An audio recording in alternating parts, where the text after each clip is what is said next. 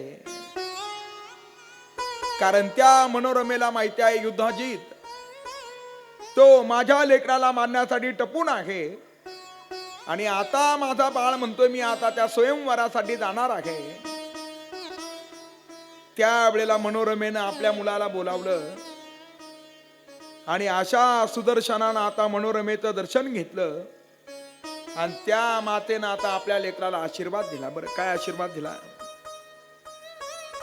माता त्या लेकराला आशीर्वाद देते, बाळा हे सुदर्शना तू चाललायस खरा, समोरून अंबिका तुझं रक्षण करेल, पाठीमागून प्रत्यक्षामध्ये भगवती तुझं पाठी राखण करेल, तुझ्या दोन्ही बाजूनं पार्वती आणि शिवा तुझं रक्षण करेल, अवघड मार्गामध्ये रक्षण करण्यासाठी प्रत्यक्षामध्ये दुर्गा देवी तुला सहकार्य करेल. ज्या वेळेला वाद निर्माण होईल त्यावेळेला कलहामध्ये प्रत्यक्षामध्ये परमेश्वरी कालिका तुला मदत करेल. त्या स्वयंवराच्या मंडपामध्ये प्रत्यक्षामध्ये मातंगी तुला मदत करेल आणि प्रत्यक्ष स्वयंवराच्या वेळी सौम्य देवी तुला आशीर्वाद देईल आणि सर्व राजांपासून मुक्तता करण्यासाठी भवमोचनी भवानी जी आहे ती तुझं रक्षण करेल. पर्वतदरीमध्ये गिरिजा, चव्हाट्यावरती चामुंडा आणि आता स्वतःच्या लेकराला आशीर्वाद दिला. खरं तर आईच्याही आशीर्वादामध्ये काय विशेष सामर्थ्य आहे. बरं माता पित्यांच्या आशीर्वादामधलं विशेषत्व सर्वांना ज्ञात आहे.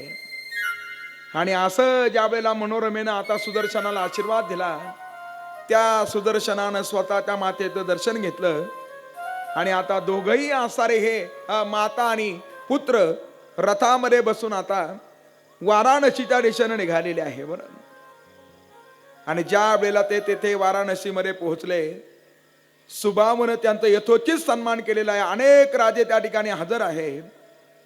युधाजितही त्या ठिकाणी आपल्या सेनेसहित आलेला आहे. सर्वत्र सैन्याचा महासागर आहे. स्वयंवर पाहण्यासाठी अनेक राजांचे व प्रजेचे आगमन आहे. सुदर्शनाला पाहिल्याबरोबर युधाजिताला फार राग आला आणि असा युधाजित आता विचार करू लागला की याला मी जिवंत ठेवणार नाही, याला मी ठार मारून टाकेल. कारण हा सर्वसामान्य नाही, हा माझ्या मुलीच्या सौतीचा मुलगा आहे, याला मी मारून टाकेल. बरं त्यावेळेला एका नीतिवान राजानं त्या युधाजिताला सांगितलं, हे इच्छा स्वयंवर आहे, हे शौर्य शुल्क स्वयंवर नाही. आपण या सुदर्शनावरती अन्याय करू नका. आणि एखाद्या व्यक्तीचा जर अपराध जर नसेल तर विनाकारण त्याला मारणं म्हणजे महादोष लागतो. बरं असं ज्या वेळेला सांगितलं आणि तो राजा युधाजिताला सांगत होता, किती तुम्ही प्रयत्न कराल तर विजय हा सत्याचाच होत असतो. बरं म्हणून तर आपलं घोषवाक्य आहे, सत्यमेव जयते. विजय होतो हा सत्याचा विजय होत असतो. आणि मग अशा विवेक संपन्न राजांनी आता त्या स्वयंवराच्या मंडपामध्ये आलेल्या सुदर्शनाला प्रश्न विचारला, आपणास नेमकं निमंत्रण कोणी दिलं? बरं खर तर काही ठिकाण असे आहे महाराज, त्या ठिकाणी निमंत्रणाशिवाय जाऊ नका. आणि काही ठिकाणं असे आहे ज्या ठिकाणी आम्हाला निमंत्रण नसेल तरी सुद्धा गेल्याशिवाय राहू नका. असे काही ठिकाण आपल्याला पाहायला भेटतात.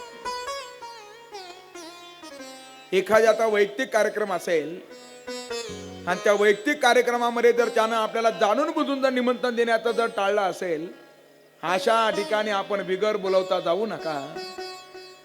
ज्या परिवारामध्ये आपल्याविषयी अंतकरणामध्ये प्रेम नाही, अस्मिता नाही, जिव्हाळा नाही, अशा परिवारामध्ये आपण विनाकारण जाऊ नका. मला वाटतं सूत्र आपण सर्वांनी ऐकलंय, जिस घर में आदर भाव नहीं, उस घर पे जाना ना चाहिए. जे भजन करतात त्यांना सुद्धा सूत्र सांगितलं बरं. जिस भजन में प्रभु का नाम नहीं, उस भजन को गाना ना चाहिए. पण काही ठिकाणी आपण बिगर बोलवता जायचं असतं, काही ठिकाणी निमंत्रणाची वाट पाहूच नका. पारमार्थिक कार्यामध्ये आपण निमंत्रणाची वाट पाहू नका. एवढं सुंदर या संयोजक मंडळाच्या माध्यमातून ह्या कथेचं भव्य दिव्य नियोजन केलंय. खरं तर पहिलाच असताना हा त्यांचा प्रयत्न आहे. प्रतिवर्षी मूर्तीची स्थापना करतायत, शारदीय नवरात्र उत्सव पूर्णत्वाला नेतायत. परंतु ह्या वर्षी त्यांच्या अंतकरणामध्ये भाव प्रगट झाला की आपण भगवतीच्या दिव्य चरित्र कथेचं आयोजन करावं. आणि फार नेत्रदीपक त्यांनी या ठिकाणी या सोहळ्याचं आयोजन केलं.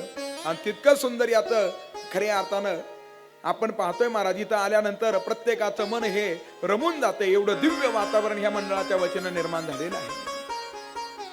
मग एखाद्याला जर निमंत्रण जर नसेल, त्यानं कुठल्याही प्रकारचा विचार करायचा नाही. परमार्थिक कार्यामध्ये बिगर बोलवता गेलं पाहिजे बरं. हो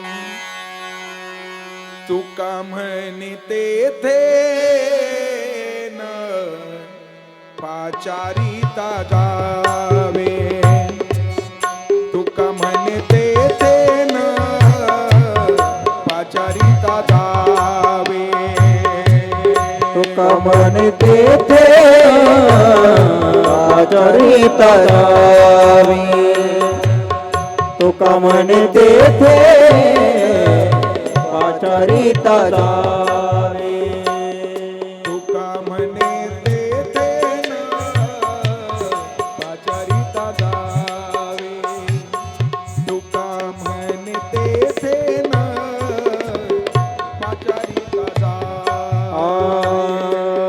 तुका म्हणते थे न पाचारिता जावे, तुका म्हणते थे न पाचारिता जावे. अगरबत्ता करावे दास सकळ, अगरबत्ता करावे दास सकळ, तुका म्हणते पाचारिता जावे, तुका म्हणते थे न पाचारिता जावे. तुका म्हणते ते न पाचारिता जावे, संत चरण भावे रिघावया. काही ठिकाणी बिगर बोलवता गेलं पाहिजे, काही ठिकाणी बोलवून आल्याशिवाय जाऊच नका. आणि मग अशा सुदर्शनाला प्रश्न विचारला, या स्वयंवरामध्ये नेमकं तुम्ही आलायत कसा, तुम्हाला निमंत्रण दिलं कोणी. आणि मग असा त्या सुदर्शनावरती प्रश्नाचा भडीमार केला, एवढ्या राज लोकांच्या समुदायामध्ये आपण एकटे कसे आलाय, आपल्या बरोबर सैन्य नाही, आपल्या बरोबर खजिना नाही, आणि कुठल्याही प्रकारचं सामर्थ्य नसताना आपण ह्या मंडपामध्ये येण्याचं धारिष्ट का केलं. आणि मग सुदर्शनानं विनयपूर्वक उत्तर दिलं. सुदर्शन म्हणू लागला, माझ्याकडे सैन्यही नाही, माझ्याकडे कुठल्याही प्रकारचा खजिना नाही, माझ्याकडे कुठल्याही प्रकारचे किल्ले नाही. समाधानानं जीवन जगायचं ना, त्यानं या सगळ्या सूत्राचा स्वीकार करा. कधी तर दुसऱ्याच्या हिताचा विचार करू नका. निर्वैर जीवन जगण्याचा प्रयत्न करा. कोणाही जीवाता न घडो मत्सर वर्म सर्वेश्वर पूजनाचे. कथेच्या माध्यमातून जर काय घेला, तुम्ही काय स्वीकाराल, कथेच्या माध्यमातून आपल्या पदामध्ये काय पडेल, तर हे आपल्या पदामध्ये पडेल. महाराज, आपण निर्वैर जीवन जगण्याचा प्रयत्न करा. कुणाचा मत्सर करू नका, कुणाचा द्वेष करू नका. एखाद्याकडे एखादी गोष्ट जर असेल तर त्याच्याविषयी आपण ईर्ष्या करू नका ईर्ष्या. खरं तर प्रत्येकाचं प्रारब्ध भिन्न आहे. भगवंतानं आपल्याला जे दिलं त्याच्यामध्ये आपण समाधान मानण्याचा प्रयत्न करा.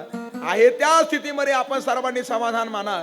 आणि त्याही पुढे ऐका, काही सूत्र सारू संत मायबापांनी सांगितले, ज्याला प्रपंच करायचा त्यानं खाली पाहावं आणि ज्याला परमार्थ करायचा त्यानं वरती पाहावं.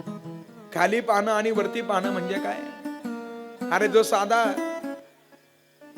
पत्र्याच्या घरामध्ये राहतो त्यानं जो स्लॅबच्या घरामध्ये राहतो त्याच्याकडे पाहू नका महाराज. जे छपरामध्ये राहतात त्यांच्याकडे पहा. जे बेगर आहे, जे फुटपाथ वरती झोपतायत अशा व्यक्तिमत्वाकडे पहा. खर तर भगवंतानं आपल्याला फार समाधानी ठेवलं महाराज. त्या भगवंताचे आपण केव्हा तरी उपकार म्हणा. फार त्यानं आपल्याला समाधानी ठेवलं. अरे काही काहींची परिस्थिती पाहिली महाराज, अशी परिस्थिती आहे, हृदय द्रवणारी परिस्थिती काही वेळेला पाहायला भेटते. आम्ही कलकत्त्याला गेलो होतो बरं, चंद्रकांत महाराज बरोबर होत त्यावेळेस. आणि त्या कलकत्ता स्टेशन वरती भोजन करायचे बरं प्रवासी. आणि भोजन केलं का उरलेलं जे जेवण होतं ना, काही भाकरी शिल्लक राहायच्या, ते असे गटारामध्ये टाकून द्यायचे बरं. आणि असे छोटे छोटे लेकरं असायचे, 4-4, 5-5 वर्षाचे लेकरं. ते असे दबा धरून पाहिजे कोण कोण काय काय टाकतं. आणि त्यांनी त्या नालीमध्ये टाकलं का त्या लेकरांनी धावत यायचं आणि ते असं उचलायचं, चिखलासहित उचलायचं आणि तिथं ते धुवून काढायचं. आणि ते खाताना आम्ही आमच्या डोळ्यानं पाहिलं. त्याच्यापेक्षा तर आपली परिस्थिती चांगली आहे ना. आहे त्या स्थितीमध्ये आपण समाधान मानण्याचा प्रयत्न करा, निर्वैर जीवन जगण्याचा प्रयत्न करा मायबाप. आणि जी माणसं निर्वैर जीवन जगताय ती माणसं भगवंताला सुद्धा काय होतात, प्रिय होतात. हे सर्वांनी लक्षात ठेवा. या सुदर्शनानं सांगितलं, माझं कुणाबरोबर वैर नाही, माझं कुणाबरोबर शत्रुत्व नाही. बरं, आणखीन एक सूत्र आपण जीवनामध्ये ऐका. नाही दुसऱ्याचं चांगलं करता आलं, किमान दुसऱ्याचं वाईट तरी चिंतन करू नका. सोपं आहे का? नाही दुसऱ्याच्या लेकरांची आपल्याला लग्न जमावता आली, नका जमू महाराज. पण किमान ज्यांची जमली त्यांची मोडू तरी नका. नाही दुसऱ्याचं चांगलं व्हावं असा भाव आपल्या अंतकरणामध्ये भगवंताच्या जवळ आपण व्यक्त करत नसाल, नका करू. पण किमान दुसऱ्याचा हित होईल असं तरी आपण मनानं चिंतू नका. आणि आणखीन सोपं आहे का? नाही दुसऱ्याच्या मार्गामध्ये फुलं टाकता आले, टाकूच नका. पण किमान दुसऱ्याच्या मार्गामधले काटे तरी बनू नका. भला किसी का कर ना सके तो बुरा किसी का मत करना.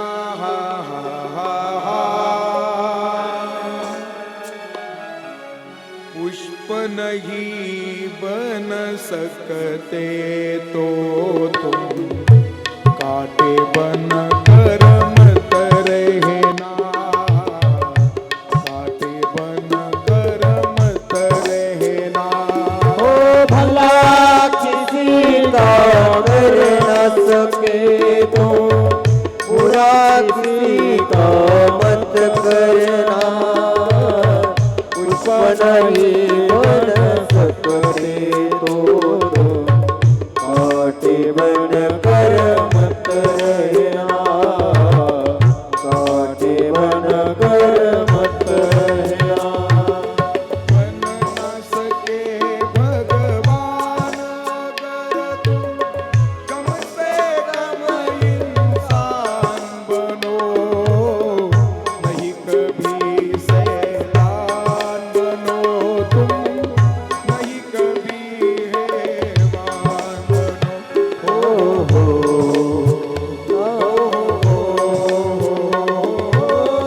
सदाचार अपना सके तो पापों में पग मत धरना. पुष्प नहीं बन सकते तो तुम काटे बन कर मत रहना. काटे बन कर मत रहना. ओ भला किसी का कर न सके तो बुरा किसी का मत करना. पुष्प नहीं बन सकते तो तुम काटे बन कर मत रहना. काटे बन कर मत रहना.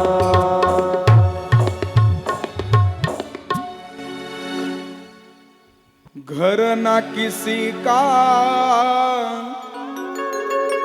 बंधा सके तो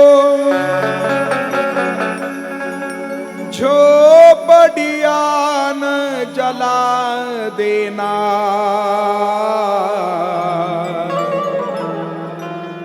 मरहम पट्टी कर न सके तो खार नमक ना लगा देना। हे राम नाम की माला लेकर, कृष्ण नाम की माला लेकर, राधे राधे नाम की माला लेकर, विठ्ठल विठ्ठल नाम की माला लेकर, सुबह शाम भजन करना।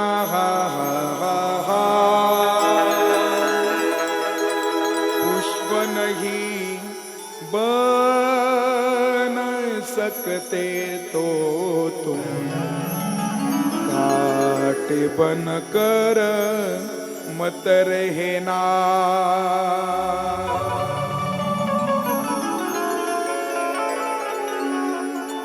पूजनीय वंदनीय आदरणीय प्रातस्मरणीय गुरुवर्य परमश्रद्धेय विदर्भ रत्न संजयजी महाराज पाचपूर बाबा, त्यांच्या कथेचा हा प्रति दिवसाचा अखेरचा संदेश असतो महाराज. फार सुंदर ते संदेश समाजाच्या समोर प्रगट करत असताय. वैर करू नका, कुणाला वेदना देऊ नका. अरे जेवढं जेवढं आपल्याला पाहिजे असं वाटतं ना, तेवढं इतरांसाठी असावं, असा आपल्या अंतःकरणामध्ये भाव असावा. जे जे आपल्याला नको वाटतं, जे जे आपल्याला क्लेशदायक वाटतं, ते इतरांसाठी सुद्धा नसावं, अशी आपल्या अंतःकरणाची उर्मी असावी. आणि ते खऱ्या अर्थानं निर्वैर जीवन जगण्याचा प्रयत्न करा. कथेमध्ये आल्यानंतर, अशा कथा ऐकल्यानंतर मग आपलं स्वदर्शन आपल्याला घडतं आणि त्या माध्यमातून खऱ्या अर्थानं आपण सुधारण्याचा प्रयत्न करत असतो. ही कथा आपल्याला निर्मल करते महाराज. आपण ऐकलं, ती गंगा बाहेरून निर्मल करते, पण ही गंगा आपल्याला आतून निर्मल करते. म्हणून तर साधुसंत महात्मे मनाला म्हणताय, हो चल मन गंगा जमुना के तीर, चल मन गंगा जमुना के तीर, चल मन गंगा जमुना के तीर, चल मन गंगा जमुना के तीर, जमुना के तीर पावन नीर, जमुना के तीर पावन नीर रे, पावन नीर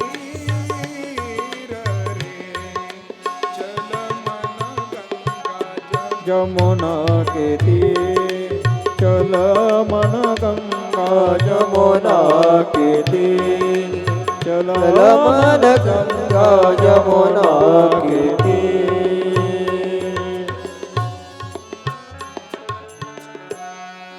राम चरण सुखदाई,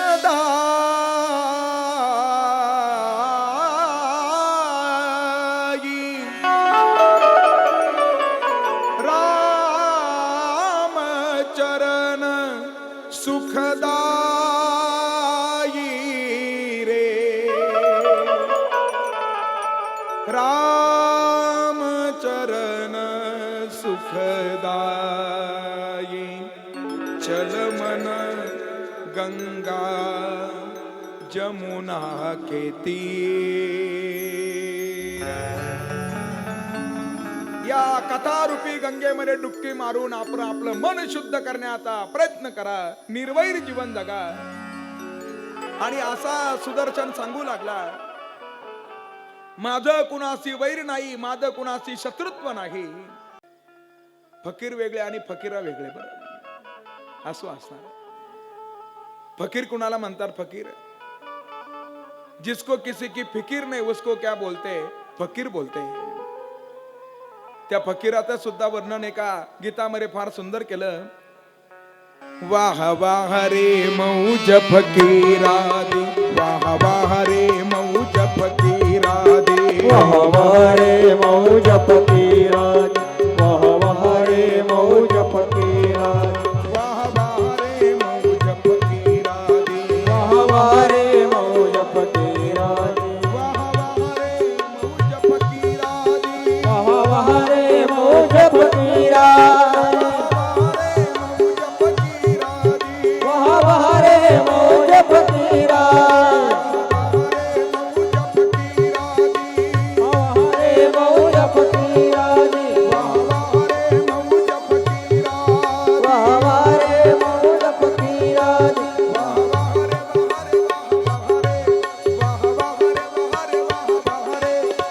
वाह रे मौज फकीरादी, वाह वाह रे मौज फकीरादी, वाह वाह रे मौज फकीरादी, वाह वाह रे मौज फकीरादी, वाह वाह रे मौज फकीरादी. गोपाल कृष्ण भगवान की जय. अकबर बादशाहने त्या फकीराला प्रश्न विचारला, बताओ आपके भगवान क्या काम करते हैं? त्या फकीरानं आल्याबरोबर अकबर बादशाहला त्रिवार मुद्रा केला होता. फकीरानं सांगितलं, एक काम करा, त्या सिंहासनावरून जरा तुम्ही खाली उतरा आणि मला तिथं बसवा, मग मी तुम्हाला सांगेल भगवान काय काम करतो. बरोबर. बादशाह खाली उतरले, फकीराला सिंहासनावरती बसवलं. जल्दी जल्दी बताओ आपके भगवान क्या काम करते हैं? फकीर जी बोले, एक काम कीजिए, आपके माथे पर जो मुकुट है वो मुकुट निकालो और वो मुकुट मेरे सिर पे चढ़ा दो. आपको सवाल का जवाब चाहिए ना, मेरे भगवान क्या काम करते हैं, तो कीजिए. बादशाहने स्वतःच्या डोक्यावरला मुकुट काढला, फकीराच्या डोक्यावरती ठेवला. बताओ जल्दी बताओ आपके भगवान क्या काम करते हैं? फकीर जी बोले, जब मैं आया था आप सिंहासन पर विराजमान थे, वो राज मुकुट आपके मस्तक पर विराज था, और मैं जब आया तो मैंने आपको त्रिवार मुजरा किया था. आप ऐसा कीजिए, आप भी मुझे त्रिवार मुजरा कीजिए, फिर मैं आपको बताऊंगा मेरे भगवान क्या काम करते हैं.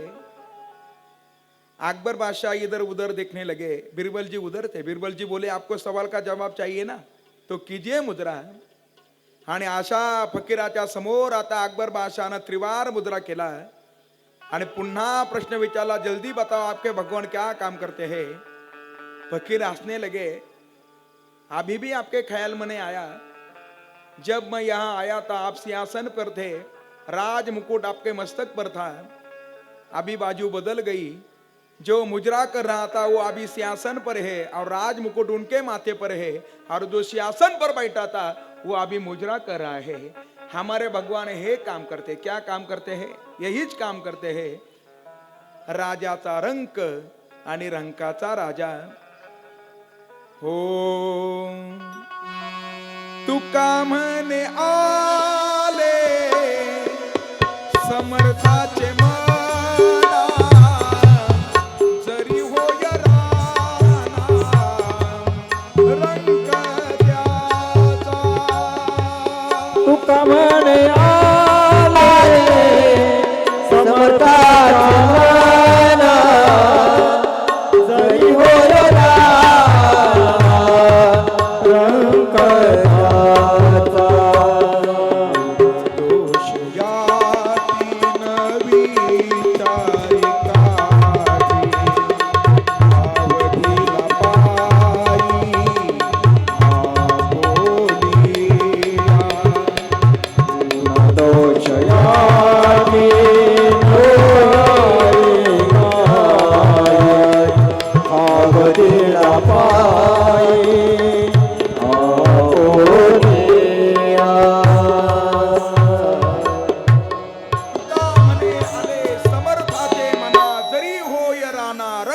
त्याचा. त्या सुदर्शनानं सांगितलं, भगवतीच्या मनामध्ये आल्यानंतर राजाचा रंक होतो आणि रंकाचा सुद्धा राजा होतो. सगळे राजे आता सुदर्शनाला म्हणू लागले, उज्जैनीचा जो राजा आहे तो आपल्याला मारण्यासाठी सज्ज आहे. सुदर्शनानं विनयपूर्वक उत्तर दिलं. त्यानं सांगितलं, कोणी कुणाचा जीव घेऊ शकत नाही. प्रत्येक जीव हा कर्माच्या अधीन आहे, दैवाच्या अधीन आहे.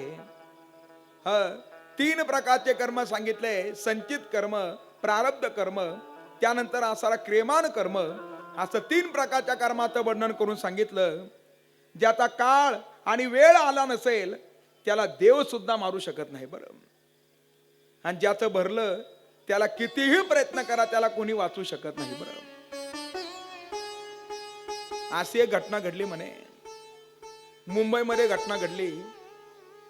पती पत्नीमध्ये असा वाद झाला, नेहमीच वाद व्हायचा. आणि त्या वादामुळे त्या पतीनं सांगितलं, आता मी जातो आणि आत्महत्याच करतो. पत्नीनं सांगितलं, चांगला निर्णय घेतला. इथून पाठीमागे 4 वेळेला असंच म्हणलं, तुम्ही पाठीमागे आले हे लक्षात ठेवा बरं. हा म्हणला, आता काय पाठीमागे येणारच नाही. दिवाळ सण जवळ आला होता बरं. आणि असं निघालं, आत्महत्या करण्याच्या अनुषंगानं आलं. आणि आत्महत्या करण्याच्या अनुषंगानं आल्यानंतर असं उड्डाण पुलावरती गेलं. उड्डाण पुलावरून त्याला खाली उडी मारायची होती महाराज. वरून उडी मारायची, पण कुठं जाण्यासाठी? वर जाण्यासाठीच उडी मारायची होती. वरून यायचंय खाली, पण खाली यायचं कशासाठी? वर जाण्यासाठी त्याला खाली यायचं होतं.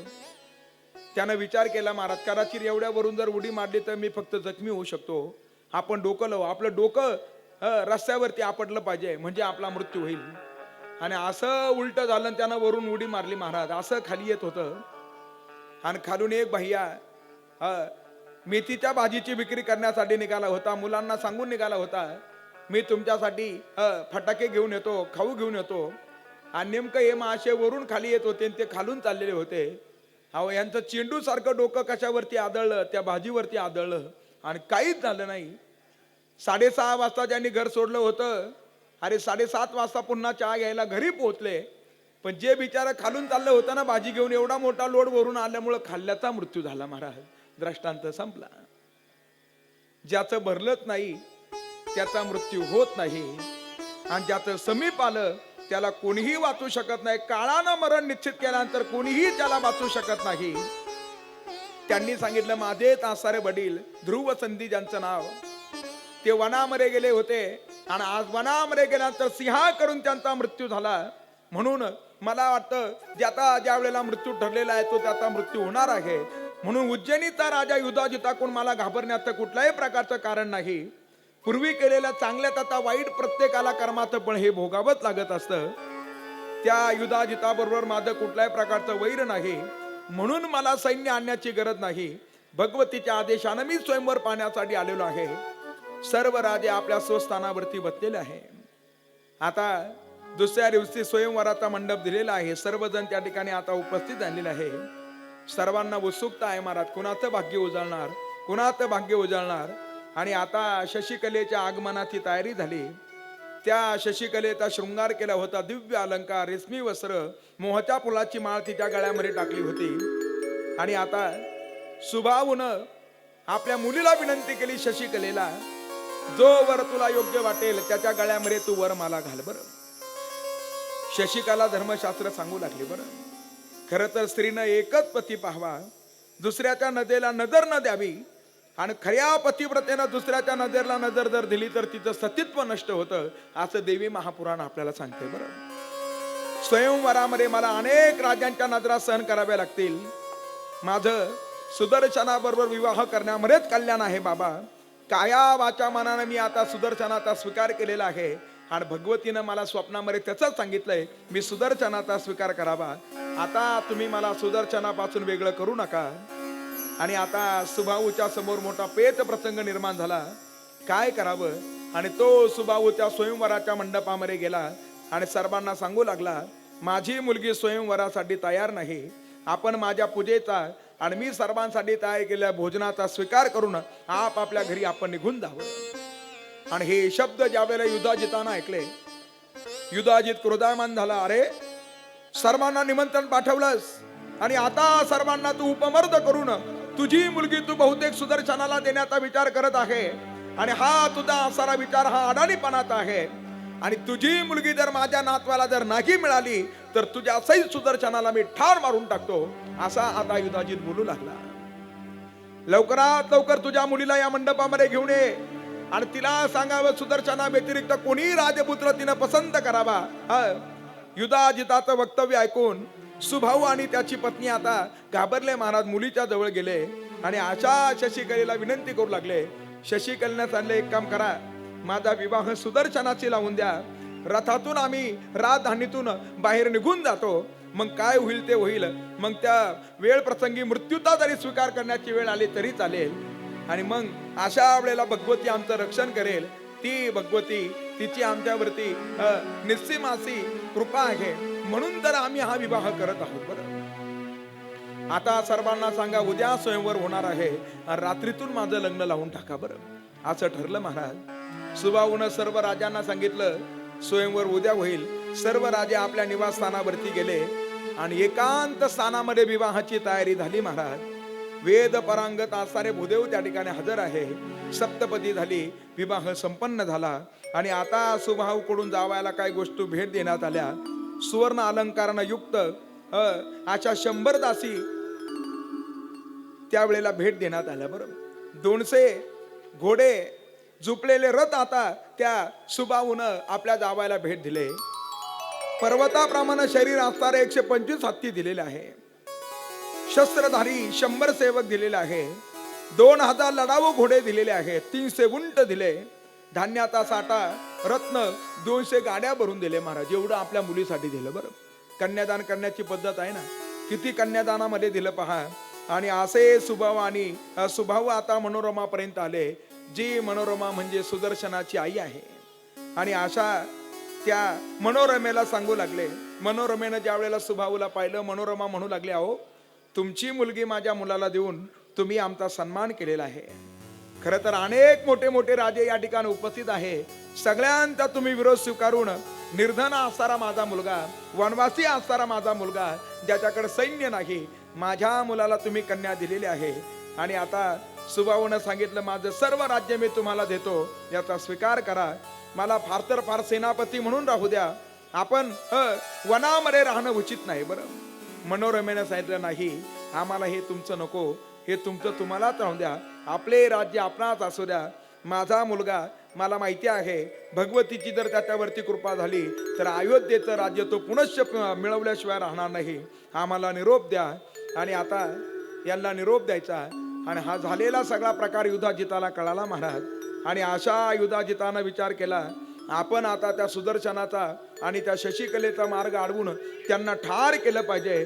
आणि अशा शशिकलेची पाठवणीची तयारी झाली. बरोबर, सुदर्शन आणि शशिकला या भगवतीचं ध्यान करतायत, कामबीज मंत्राचा जप करतायत आणि निर्भयपणे मार्गस्थ झाले.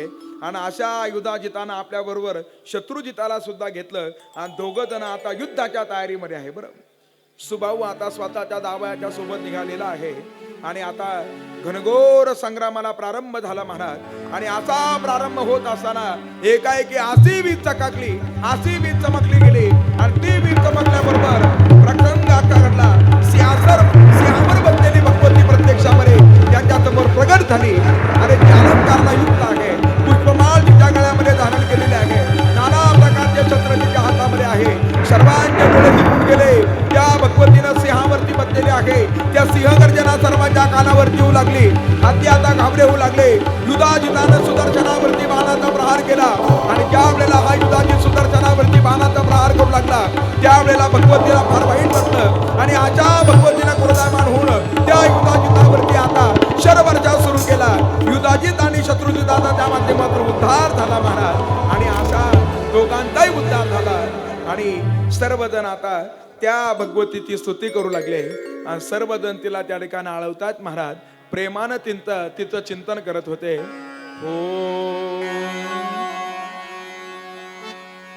आई गिरी नंदिनी नंदित मेदिनी विश्व विनोदिनी नंदिनुते गिरिवरदिनी वासिनी विष्णु विलासिनी विष्णुदूते भगवती वेश कुटुंब मोहिनी भूरिभूते जय जय हे महिषासुरमर्दिनी रम्यक परदिनी शैलसुते सुरवर वर्षिणी दुर्धर धर्षिणी दुर्मुख मर्षिणी हर्षरते त्रिभुवन पोषिणी शंकर दोषिणी कल्मष मोषिणी घोषरते धनुजनि रोषिणी दुर्मद शोषिणी दुर्मिनी रोषिणी सिंधुसुते जय जय हे महिषासुरमर्दिनी रम्यक परदिनी शैलसुते आई जगदंब कदंब वन प्रिय वासिन तोषिणी हासरते शिखरी शिरोमणि तुंग हिमालय शृंग निजाल मध्यगते मधुमधरे मधुकैल भगजिनी महिषासुर वितरणी वासरते जय जय हे महिषासुरमर्दिनी रम्यक परदिनी शैलसुते रम्यक परदिनी शैलसुते रम्यक परदिनी शैलसुते आदिशक्ती जगदंबा माते की जय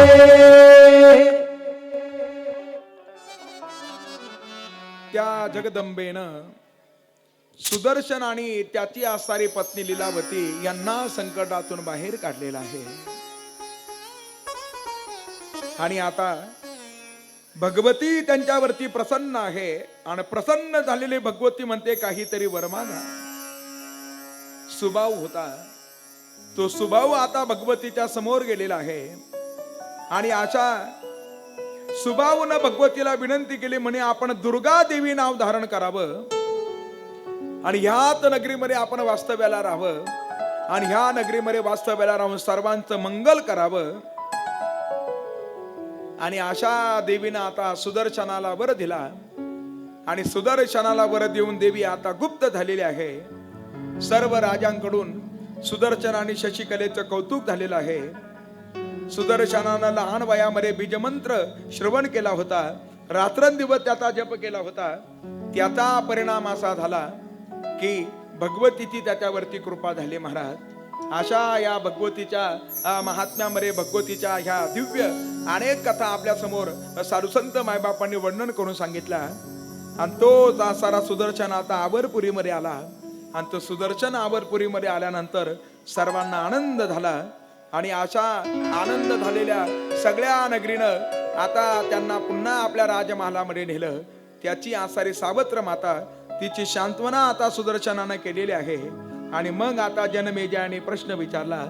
समजला आम्हाला लहानपणामध्ये ज्यांनी फक्त क्लीम बीज मंत्राचं श्रवण केलं होतं, जो मंत्र ज्यांनी श्रवण केलेला होता त्याच्या माध्यमातून भगवतीची विशेष कृपा सुदर्शनावरती झाली आणि परिणाम असा झाला त्याचं गेलेलं राज्य त्याला परत मिळालं आणि मोठं आलेलं संकट, त्या संकटातून भगवतीनं त्यांना बाजूला काढलं. हे आता आमच्या लक्षामध्ये आलं. पण आता आमचा प्रश्न आहे, या भगवतीचा आसार नवरात्र उत्सव कोणी कोणी केला? नवरात्र म्हणजे दुसरं तिसरं काही नाही महाराज. नवरात्र म्हणजे काय आपण ऐकलं? नवरात्र म्हणजे नवविधा भक्ती आहे. बरं, नवविधा भक्ती आहे.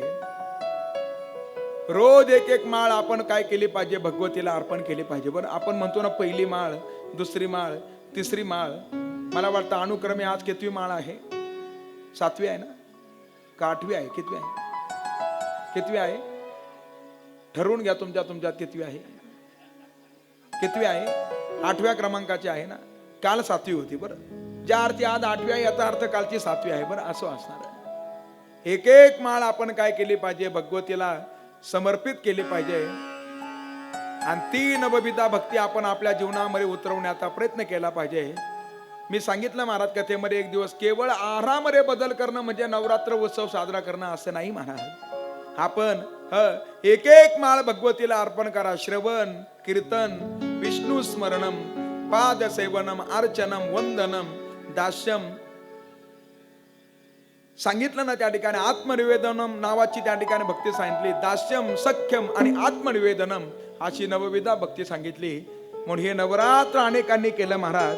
आणि नवरात्र म्हणजे नवविधा भक्ती आहे. नवविध भक्तीच्या करुणी नवरात्र, नवविध भक्तीच्या भक्तीचा करुणी नवरात्र भक्तीचा करोनी नवरात्री नवमीत भक्तीचा करोनी नवरात्री करुणी पोटीने मागेल ज्ञानपुत्रा करुणी पोटीने मागेल ज्ञानपुत्रा पोटी मानेन दान पुन्हा करोनी पोटी मानेन दान पुन्हा धरेन सद्भावा हरीचा मित्रा हरीन सद्भावा हरीचा मित्रा सद्भाव अंतरीचा मित्रा करोनी सद्भाव अंतरीचा मित्रा दंब सासऱ्या साने अनेक मात्रा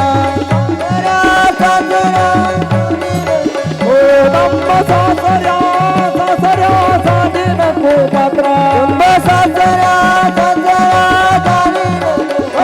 आईचा जोगवा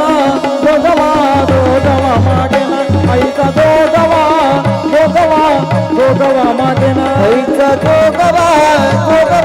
जोगवा मागन आईचा जोगवा आईचा जोगवा मागेना आईचा जोगवा मागेना जोगवा मागन आईचा जोगवा मागन आदिशक्ती जगदंबा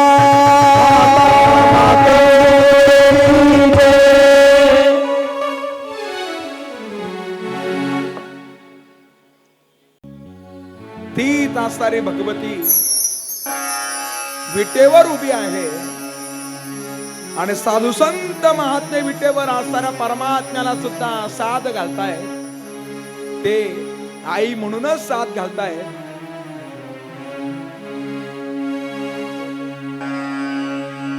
तू विटेवरी सखये बाई हो करी कृपा विटेवर सखे बाई हो करी कृपा विटेवरी सखये बाई हो करी कृपा विटेवर सखे बाई हो करी कृपा 2 मिनिट आपल्या जागेवर उभं राहून आपण पावली खेळू शकता.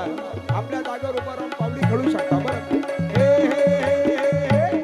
तू विटेवरी सखये बाई हो करी कृपा विटेवर सखे बाई हो करी कृपा मन लागल तुझे पायी हो करी कृपा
हो करी कृपा सच्चिदानंद अंबा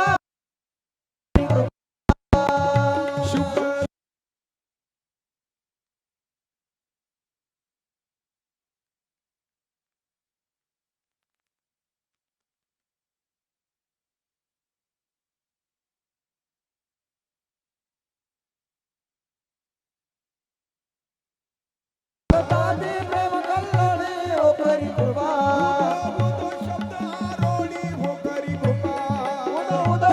हो करी कृपा मार्ग दाविला निता हो करी कृपा हो करी कृपा दाविली मूळ पिठा हो करी कृपा दाविली मूळ पिठा हो करी कृपा परमादेव सुख सागर त्याला नमस्कारू सर्व सुख देई वो सच्चिदानंद अंबाबाई हो करी कृपा अंबाबाई हो करी कृपा अंबाबाई हो करी कृपा सच्चिदानंद अंबाबाई हो करी कृपा अंबाबाई हो करी कृपा सच्चिदानंद अंबाबाई हो करी कृपा पूजा कुल दिव्या बोध करे सोमा ये बोली नवलाई ये बोली नवलाई ये बोली नवलाई सच्चिदानंद अंबाबाई हो करी कृपा अंबाबाई हो करी कृपा अंबाबाई हो करी कृपा सच्चिदानंद अंबाबाई हो करी कृपा अंबाबाई हो करी कृपा उदो बोला उदो बोला बोला बोला उदो बोला उदो बोला उदो बोला उदो बोला उदो बोला कृष्णाबाई बाबुलिता हो उदो बोला उदो बोला कृष्णाबाई बाबुलिता हो उदो बोला उदो बोला कृष्णबाई बाबुलिता हो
पुराणे अनुवादती तुझा गोंधळ पुराणे अनुवादती तुझा गोंधळ पुराणे अनुवादती तुझा गोंधळ बोला उदो बोला बोला बोला उदो बोला उदो रे बोला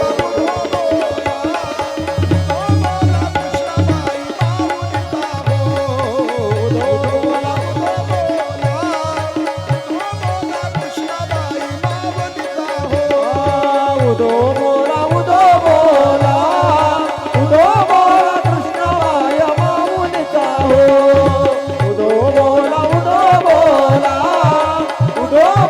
कृष्णबाई बाबुलिता हो आदिशक्ती जगदंबा माता की जय सप्तशृंगी माता की जय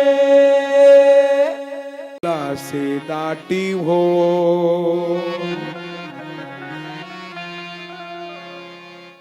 पुंडलिक एक दिवटा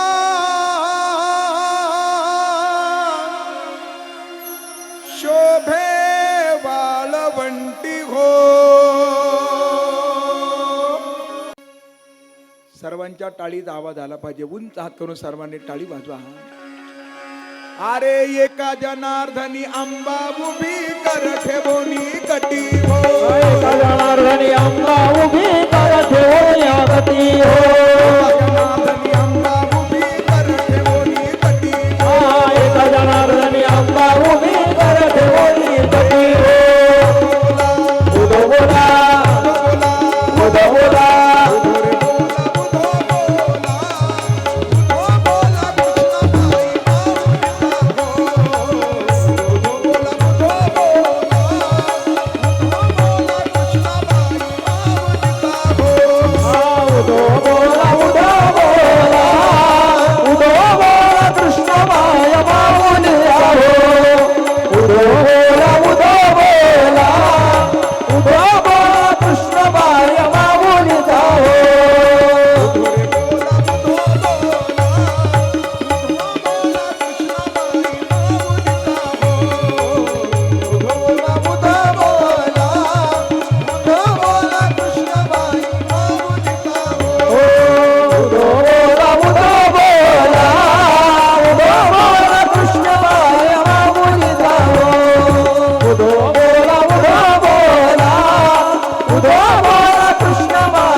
जगदंबा माता की जय. आई राधा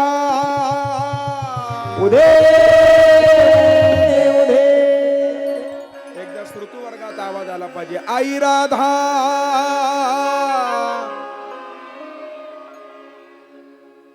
आणखीन बुलंद आला पाहिजे. फराळ केलं ना सर्व. पुन्हा व्यवस्था आहे. प्रेमानं म्हणा आई राधा. उधो रे बोला उधो बोला उधो बोला कृष्णाबाई माऊलीचा हो. बोला उदो बोला उदो बोला कृष्णबाई माऊलीचा हो.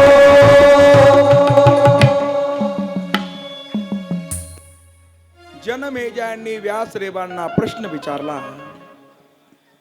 असा नवरात्र उत्सव कोणी कोणी साजरा केला ते सांगा. आणि मग प्रत्यक्षामध्ये व्यासदेव सांगू लागले. हा नवरात्र उत्सव त्रेतायुगामध्ये प्रत्यक्षामध्ये भगवान प्रभू रामचंद्रजींनी सुद्धा साजरा केला. जनमेजयाला मोठं आश्चर्य वाटलं. त्या जनमेजयांनी विचारलं म्हणे भगवान प्रभू रामचंद्रजींनी हे व्रत केलं, त्यांना हे व्रत करण्याची गरज का पडली असेल, जरा ते मला विस्तारानं वर्णन करून सांगा. आणि मग आता जनमेजयांनी प्रश्न विचारल्यानंतर व्यासदेवजी या प्रश्नाचं विस्तारानं उत्तर देत आहेत महाराज. आणि असे व्यासदेवजी आता रामकथा सांगू लागले. बरं, हम कथा सुनाते राम सकल गुण धाम की. हे रामायण हे पुण्य कथा श्री राम की. हे रामायण हे पुण्य कथा श्री राम की. हम कथा सुनाते राम सकल गुण धाम की. हम कथा सुनाते राम सकल गुण धाम की.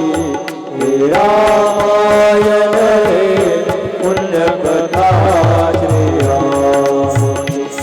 हे रामायण हे पुण्य कथा श्री राम की. कथा सुनाते राम सकल गुण धाम की. हम कथा सुनाते राम सकल गुण धाम की.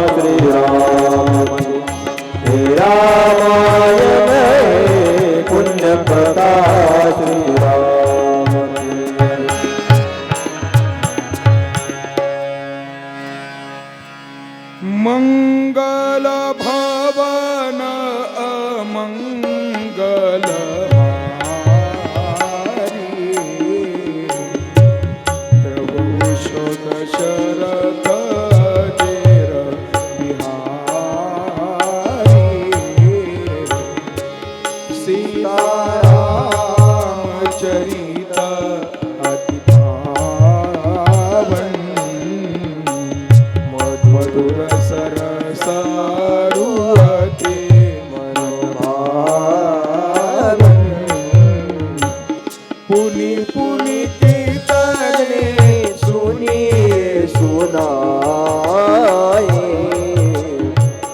दिल की प्यास बुझत न बुझाए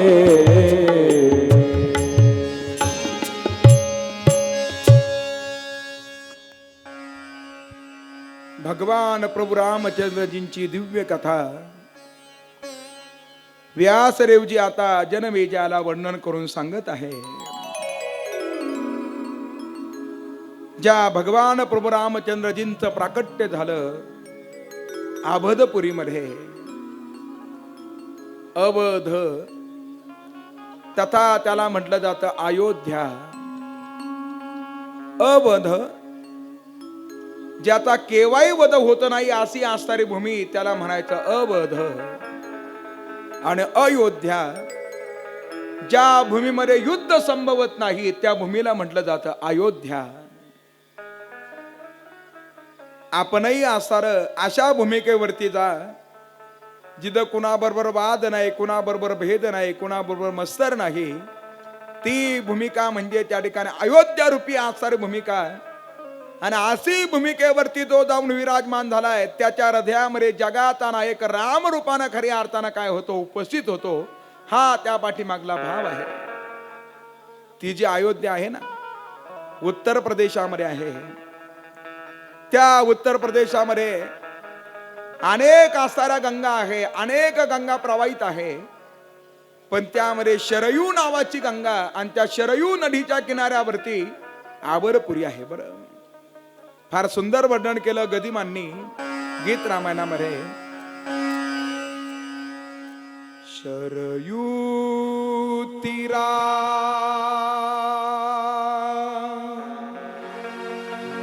वरी अयोध्या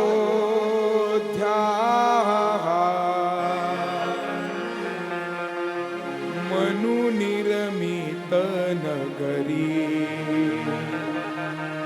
अयोध्या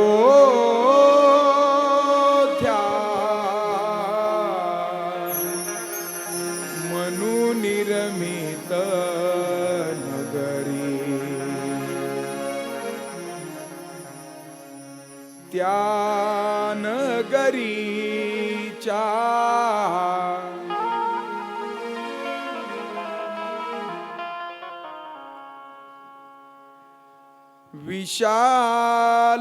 विशालतेवर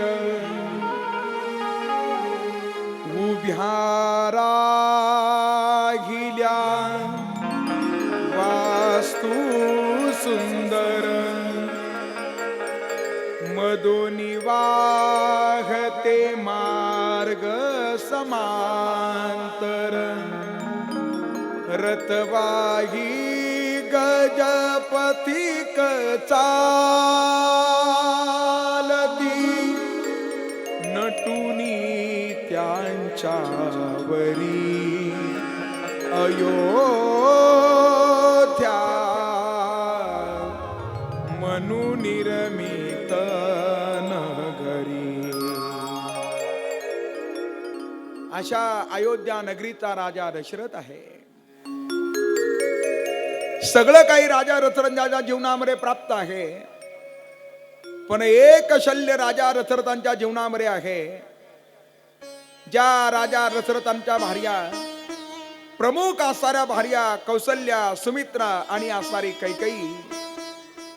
सगळं काही राजाजवळ आहे, सगळं काही आहे. पण एका गोष्टीची न्यूनता आहे, त्या राजाला संतती नाही.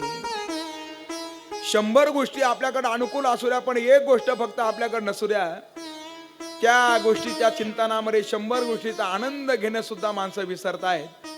असं आपल्याला बहुतांश वेळेला पाहायला भेटतं. तसंच झालं. पुत्र हिनश्य राज्य सर्व दुःख हे कल्पते. कौसल्या मातेला सुद्धा वाटायचं केव्हा माझी कुस पवित्र होईल आणि केव्हा मी एखाद्या लेकराला जन्म देईल. खर तर स्त्री जीवनाचं मातृत्व तेव्हा सिद्ध होतं मायबाप ज्या वेळेला ती एखाद्या लेकराला जन्म देते, त्यावेळेला तिचं मातृत्व सिद्ध होत असतं. काय करावं? कौसल्या माता उद्विग्न आहे. एखादी पक्षिणी ज्या वेळेला पिलाला भरवते त्यावेळेला कौसल्या मातेनं तो प्रसंग पाहावा आणि अशा कौसल्या मातेचं अंतःकरण भरून यावं. एखादं वेलीवर उमललेलं फुल पाहावं, त्या उमललेल्या फुलाला पाहिल्यानंतर कौसल्या मातेचं अंतःकरण भरून यावं. गो शाळेमध्ये गेल्यानंतर छोट्या छोट्या वासाला दुग्धपान करणारी गो माता, प्रेमानं त्याला चाटणारी गो माता ज्या वेळेला कौसल्या माता पाहायच्या त्यावेळेला स्वतः अंतःकरण भरून यायचं. मूर्त जन्मते पाषाणातून,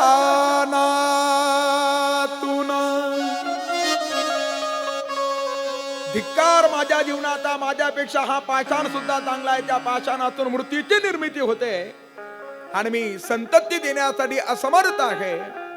उगा का काळीत माझे उले, पाहुनी वेलीवरची फुले, गोवत्सातील पाऊन भाव, कुणी पक्षिनी पिला भरभिते. फार सुंदर गदिमांनी वर्णन केलं. आणि अशा कौसल्या मातेचं दुःख राजा दशरथांना पाहावे ना. आणि मग राजा दशरथांनी विचार केला आणि ते राजा दशरथ आता वशिष्ठांच्या आश्रमामध्ये गेले आणि अशा वशिष्ठांच्या जवळ आपलं दुःख सांगू लागले. दुःख कुणाजवळ सांगावं याला सुद्धा महत्व आहे मायबाप. सर्वसामान्य समाजाच्या जवळ आपलं आपण दुःख व्यक्त करू नका. सामान्य समाज असा आहे. कसा आहे सामान्य समाज? आपलं दुःख ज्या वेळेला आपण त्याच्या समोर व्यक्त करतो ना, नकळत आपले नेत्र सजल होत आहेत, आपल्या डोळ्यातून अश्रू वाहत आहेत आणि आपलं दुःख ऐकत असताना हा समाज सुद्धा आपल्या समोर रडतो. महाराज, आपल्याला वाटतंय माझ्या दुःखानं हा काय झाला, दुःखी झाला. पण समाजाची रीत अशी आहे, आपलं दुःख ऐकत असताना समाज रडून रडून ऐकून घेतो आणि आपण फक्त त्याच्यापासून बाजूला जा. आपलं असणारं दुःख दुसऱ्याच्या समोर हा समाज हसून हसून सांगत असतो. म्हणून आपलं दुःख जर व्यक्त करायचं असेल, एक तर भगवंताच्या जवळ व्यक्त करा, नाहीतर ते दुःख आपण एखाद्या महात्म्याच्या जवळ व्यक्त करा. असा कोण आहे महाराज ज्याच्या जीवनामध्ये दुःखच नाही? आहे कोणी असा?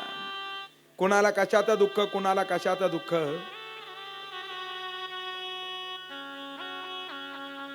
कोई तन दुखी,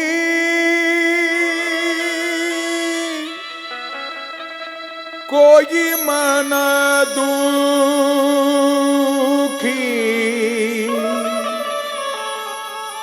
कोई धन बिन रहत उदास,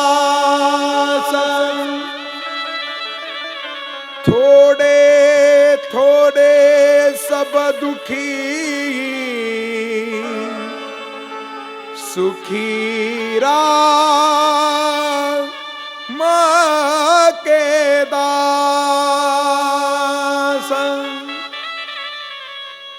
आपलं दुःख जर सांगायचं असेल तर ते भगवंताच्या जवळ सांगा. तुका म्हणे काय पडी येते माघा, आपुलाले सांगा सुख दुःख. देवा सांगू सुख दुःख, देव निवारील भूक. सगळे परिवारातील सदस्य ज्या वेळेला झोपी जातील ना, त्यावेळेला देव्हाऱ्यामध्ये असणारे जे काय मूर्ती आहे त्या मूर्तीच्या समोर आपण बसा. त्या देव्हाऱ्यामध्ये आपण दिवा प्रज्वलित केलेला असतो. त्या दिव्याचा जो प्रकाश आहे तो प्रकाश भगवंताच्या मुखकमलावरती पडलेला असतो आणि त्या प्रकाशानं भगवंताचा चेहरा असा खुलून दिसतो. तुझे निढळी कोटी चंद्र प्रकाश, कमल नयन हास्य वदन हसे. असं बसा. मोठ्यानं बोलण्याची गरज नाही महाराज. तो जगाचा नायक, त्याला सगळं कळतं. आपण मनातल्या मनात जरी बोललो तरी सुद्धा त्याला कळतं महाराज. तो मन कवडा आहे, मन मोहन मुरली वाला, नंदाचा अलबेला. आपण मनातल्या मनात जरी बोललो तरी सुद्धा त्याला कळतं महाराज. मोठ्यानं बोलण्याची गरज नाही. त्याच्याकडे पहा आणि त्याच्या जवळ आपण आपलं अंतःकरण खऱ्या अर्थानं मोकळं केलं पाहिजे. काय असेल आपल्या वेदना त्याच्या जवळ सांगा महाराज. तो तासारा सगळ्यांचं दुःख जाणून घेतो आणि ज्या वेळेला आपण आपलं दुःख त्याच्या समोर व्यक्त करतो त्यावेळेला आपल्याला थोडंसं हलकं हलकं झाल्यासारखं वाटतं महाराज. अरे माझ्या डोक्यावरला हा भार काय झाला, कमी झाला. कुणाच्या जवळ तरी मी हे दुःख वर्णन करून सांगितलं. अशा भगवंताच्या जवळ एकतर आपलं दुःख सांगा, नाहीतर आपलं दुःख आपण कुणाच्या समोर व्यक्त करा. महापुरुषांच्या जवळ व्यक्त करा. ते महापुरुष आपल्याला त्या दुःखातून बाजूला करण्याचा उपाय सांगतील. वारंवार कौशल्या मातेच्या मुखकमलावरचा आसार ते नैराश्य, वारंवार कौशल्या मातेची आसार उद्विग्नता आता राजा रचरताना पाहावेना महाराज. आणि ते राजा रचरता ते दुःख सांगण्यासाठी आता वशिष्ठांच्या महालामध्ये गेले. आणि अशा वशिष्ठांच्या महालामध्ये जाऊन राजा दशरथांनी आता वशिष्ठांना हे सगळं दुःख वर्णन करून सांगितलं. आणि मग त्यावेळेला वशिष्ठांनी सांगितलं, राजा धैर्य धरा, धैर्य धरा, धैर्य धरा. धैर्य धारण केलं पाहिजे. बरं, धैर्य धारण केलं पाहिजे. धैर्य आपल्याकडे पाहिजे महाराज, धैर्य धारण केलं पाहिजे. राजा, अरे सूर्य उगवण्याची जर तुला जर इच्छा जर असेल, सूर्य उगावा असा जर वाटत असेल, ते सूर्य दर्शन घडावा असं जर वाटत असेल, तर रात्र जाण्याची काय करावी लागते? प्रतीक्षा करावी लागते. तसं सूर्यवंशाचा दीपकाचं प्राकट्य होण्यासाठी सुद्धा राजा तुला धैर्य धारण करावं लागेल. धीर धर, रात्र जाण्याची तू वाट पाहिली पाहिजे. आणि मग प्रसंग असा आहे मायबाप, त्या राजा दशरथांना आता वशिष्ठांनी सांगितलं त्यासाठी 3 श्वापदाची शिकार करावी लागेल. शिकारीसाठी गेलेला राजा आणि त्या राजाचा बाण असणारा श्रावणाच्या छातीमध्ये लागला. श्रावणाची अर्थ हाक राजाच्या कानापर्यंत पोहोचली. राजा धावत गेला आणि त्या श्रावणानं समग्र वृत्तांत वर्णन करून सांगितला. हो ए राजाच्या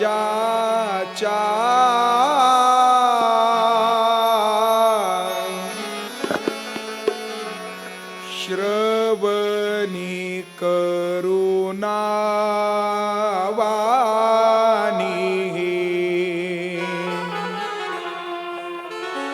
हृदयाचे झाले पाणी. त्या ब्राह्मण पुत्रा वधूनी शोकाकुल झाला नृमनी. आसवे आनोनी नयनी तो बदला हंत तुझ्या नाशाला. मी पापी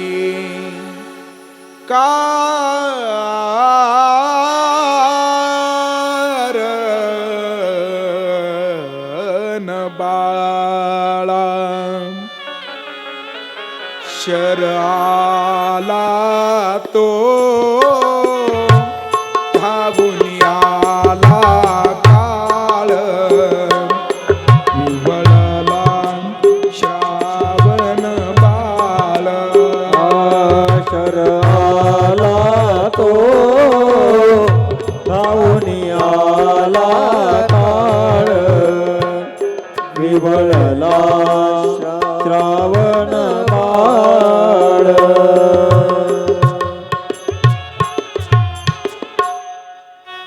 मम भाता रे माय बाप तान्हेले हे.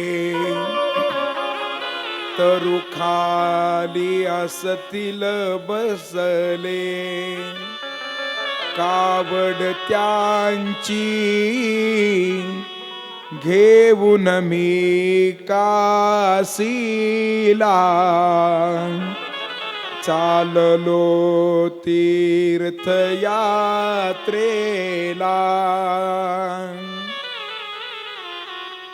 त्या श्रावणानं समग्र वृत्तांत वर्णन करून सांगितला. आणि अशा श्रावणानं स्वतःचा देह ठेवला. त्या पाण्याची झाडी घेऊन आता राजा ज्यावेळेला वृद्ध माता पित्यांपर्यंत पोहोचला. आणि अशा वृद्ध माता पित्यांनी आपल्या हाताची ओंजळ केली. ओंजळीमध्ये आता राजानं पाणी टाकलं पण त्या माता पित्यांना शंका आली, म्हणे अरे श्रावण तर पाणी घेऊन आलाय खरा, पण आपल्या बरोबर का बोलत नाही?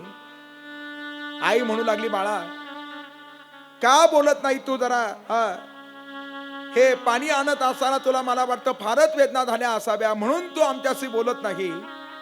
वडिलांनी सांगितलं, श्रावणा जोपर्यंत तू आमच्याशी बोलणार नाही, दोघही अंध आहेत महाराज, तोपर्यंत आम्ही पाण्याचा थेंब घेणार नाही. आणि मग राजाला सत्य सांगावं लागलं, मी श्रावण नाही हो, श्रावण नाही, मग आहेस कोण तू? मी अयोध्या नगरीचा राजा दशरथ आहे. राजा, अरे तू कशा पायी आला? आमचा बाळ श्रावण कोठे आहे? माझ्याकडून फार मोठा अपराध घडला.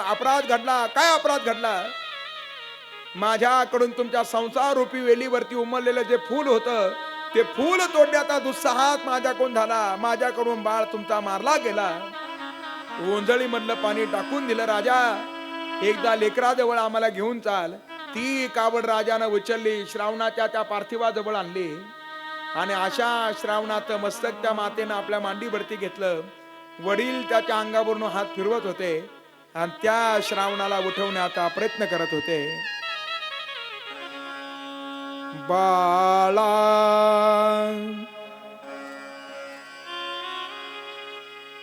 श्रावणा,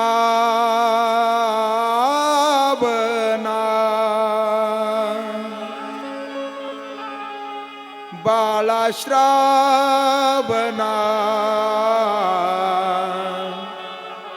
सांग का रे झोपला? गेला होता नाव या आमुच्यासाठी पाणी, बाण मारिला रे तुला समजोनी प्राणी. शाप देतो आम्ही त्याला, मारिला बाळ जान. मरणार एक दिन पुत्र वियोगान. बाळा श्रावणा, तू सांग का रे झोपला? आणि त्या वृद्ध माता पित्यांनी स्वतःही देह ठेवला महाराज. त्याचं वर्णन फार विस्ताराचं आहे. त्या माता पित्यांनी राजाला शाप देऊन टाकला. स्वतःहून राजानं त्याचा त्या तिघांचा अंत्यविधी संपन्न केला. लेकराच्या वियोगामध्ये माता पित्याने सुद्धा स्वतःचा देह ठेवला. सर्व वृत्तांत वशिष्ठांना वर्णन करून सांगितला. वशिष्ठ म्हणले, जरी शाप मिळाला पण तो तुमच्या हिताचा आहे. हिताचा आहे? कसा हिताचा आहे? म्हणे त्यांनी सांगितलं, मरणार एक दिन पुत्र वियोगानं. याचा अर्थ संतती होईपर्यंत राजा तुझा मृत्यू होऊ शकत नाही. नक्की तुला संतती होणार. आणि मग पुत्र कामेटी यज्ञाचं आयोजन केलं. विभांडकाचा मुलगा शृंगी त्याला नेण्यात आलं महाराज. शृंगीला कुठून नेलं माहिती आहे का? आपल्या अहिल्यानगर जिल्ह्यामध्ये असणारा पारनेर तालुका, आणि पारनेर तालुक्यामध्ये भांडगाव नावाचं गाव आहे महाराज. भाळवणी आहे ना, आपण भाळवणी ऐकून असाल, त्याच्याजवळ भांडगाव नावाचं गाव आहे. आणि त्या भांडगाव गावामध्ये वर विभांडक ऋषींचा आश्रम आहे. बरं, आजही तिथं विभांडकाचं मंदिर आपल्याला पाहायला भेटतं. आणि तिथं शृंगी होते. त्या शृंगीला नेण्यासाठी अप्सरा आल्या आणि त्या त्यांना घेऊन गेल्या महाराज, असं वर्णन पाहायला भेटतं. त्या अप्सरांना पाहून जरा शृंगी ऋषी भाळले महाराज, म्हणून शेजारच्या गावाचं नाव भाळवणी पडलं. बरं, असे काही आपल्याला कथाभाग पाहायला भेटतात. आणि त्या विभांडकाचा मुलगा शृंगी त्याला नेण्यात आलं आणि त्या शृंगीच्या हस्ते आता यज्ञ सफल झाला. आणि यज्ञ सफल झाल्यानंतर त्या यज्ञातून यज्ञ पुरुष प्रकट झाला.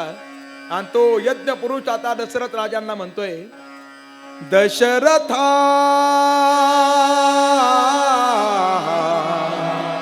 घे पाय सदा,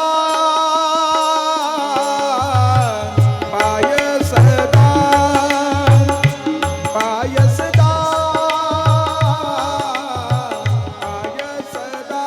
ओ पाय सदा, पाय सदा, पाय सदा, पाय सदा.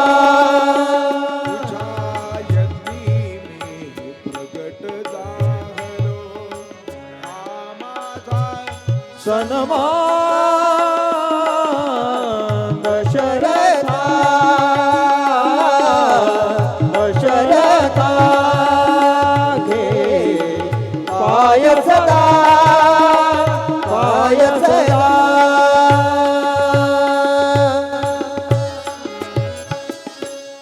राण्या करतील पायस भक्षण उदरी होईल वंशारोपण तुझ्या अंगणी खेळतील चार योद्धे महान दशरथा घे पायसदान. रामकथा सुद्धा फार सुंदर आहे महाराज, आपल्याला विस्तारानं पाहता येणार नाही. तीनही राण्यांना प्रसादाची वाटप केली.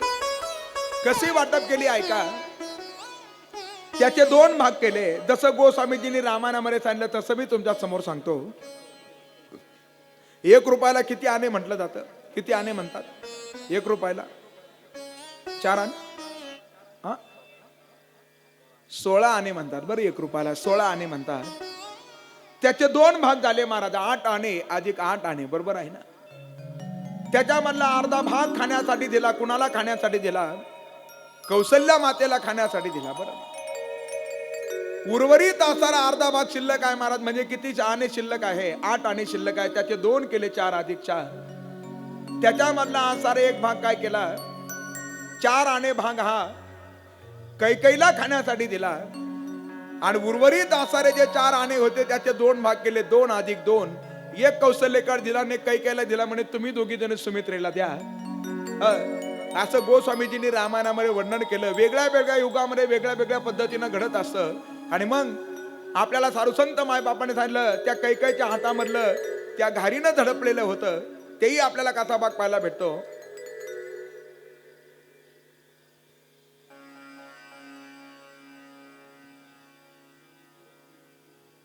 लगे तो प्रसाद आसारा राण्यांनी सेवन केला. तीनही राण्या गर्भवती आहे. आणि पाहता पाहता चैत्र शुद्ध नवमीच्या दिवशी प्रत्यक्षामध्ये जगाचा नायक प्रगट झाला.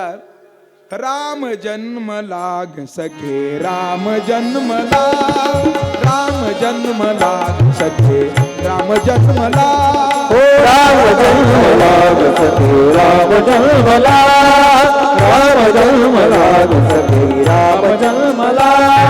कौसल्या राहळो उघडी लोचने, निपुण जाय माय स्वतः पुत्र दर्शने. ओघळले आज सुखे कंठ दाटला, ओघळले आज सुखे कंठ दाटला. राम जन्मला सखे राम जन्मला, राम जन्मला सखे राम जन्मला, राम जन्मला, राम जन्मला. चारही लेकरांचं प्राकट्य झालं होतं. चारही लेकरं लहानचे मोठे होऊ लागले. पाहता पाहता आता चारही लेकरं लहानचे मोठे झाल्यानंतर विश्वामित्रांचं आगमन झालं. विश्वामित्र राम आणि लखनला घेऊन जात आहेत. त्या विश्वामित्रांचा यज्ञ सफल झाला. आणि अशा विश्वामित्राने सांगितलं आता आपल्याला जनकपुरीमध्ये जायचं, जिथं राजा जनकपुरीमध्ये राजा जनकांचा यज्ञ आपल्याला सफल करायचा. त्या दिशेनं निघाले. तिथं गेल्यानंतर धनुष्य यज्ञाचं आयोजन केलेलं होतं. धनुष्य यज्ञाचं आयोजन केलेलं होतं. बरोबर, असं धनुष्य यज्ञाचं आयोजन नाही. इथं कोणी वीर पुरुष दिसत नाही. आणि मग त्यावेळेला लखनजी उभे राहिले. लखनजी म्हणले मला जर रामाने जर आज्ञा जर दिली, हा धनुष्य मी कामट्यासारखा हातामध्ये घेऊन फिरू शकतो. नाही जर ते जर केलं तर मी तुमचं आयुष्यभर दास्यत्व करू शकतो. लखनजीला शांत केलं. आणि आता विश्वामित्रांनी सांगितलं रामाला, उठवू राम भंजवू भव चापा. आणि जगाचा नायक उठला आणि जगाच्या नायकांना नमस्कार केला. माता पित्यांचं स्मरण केलं. सुनैना मातेकडे पाहिलं, राजा जनकाकडे पाहिलं, सीता मातेकडे पाहिलं. भगवान गणेशाचं स्मरण करणाऱ्या सीता माता त्या आदिशक्तीचं स्मरण करत होत्या. ती स्वतः आदिशक्ती आहे. आणि असं स्मरण केलं आणि भगवंतानी तो धनुष्य उचलला. आणि पाहता पाहता प्रत्यंचा लावत असताना धनुष्याचा भंग झाला आणि आता सीता माता जो भगवंताच्या गळ्यामध्ये त्या ठिकाणी वरमाला घालणार आहे.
आपण सर्वांनी जोरात टाळ्या वाजवून साहेबांचं स्वागत करायचं आहे.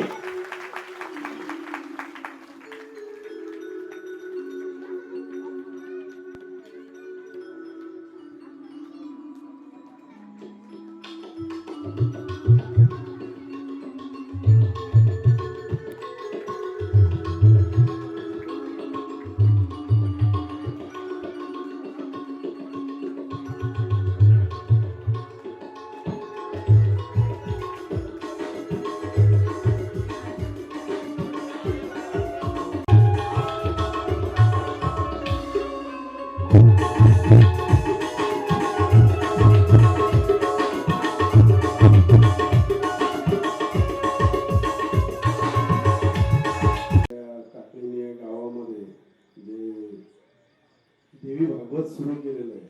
म्हणजे आतापर्यंत म्हणजे खरं तर याच्यातनं मला उत्सुकता निर्माण झालेली की आपण याचं वाचन करायला पाहिजे, श्रवण करायला पाहिजे. पाणीत तुम्ही त्याचं ऑलरेडी श्रवण केलेलं आहे आणि असेच उपक्रम जी काही मंडळ आहे आणि अशाच प्रकारचे वेगवेगळे उपक्रम राबवावे जेणेकरून आपल्या संस्कृतीचं संवर्धन होत राहील. म्हणजे बऱ्याच वेळी असं होतं की आम्ही गणपतीत पाहतो वगैरे आणि मग बाहेरच्या माणसाला असं वाटतं की खरोखर आपले सण उत्सव हे असे आहे काय. त्याचं ज्वलंत मूर्तिमंत उदाहरण म्हणजे या जे काही मित्रमंडळाने सुरू केलेलं आहे जे काही देवी भागवत आहे निश्चितच हे प्रेरणादायी आहे. कदाचित नवरात्रीचा दुर्गेचा उत्सव असल्यामुळे फक्त माता शक्तीच जास्त दिसते परंतु पुरुषांची पण संख्या या कार्यक्रमात वाढणं गरजेचं आहे असं मला वाटतं. तर जे काही म्हणजे माता भगिनींनीच घरातल्या मंडळींना आहे ना केलं प्रकारे इकडे आणायला पाहिजे. ती शक्ती तुमच्या हातात निश्चितच आहे. परत एकदा सगळ्यांना नवरात्रीच्या शुभेच्छा देतो.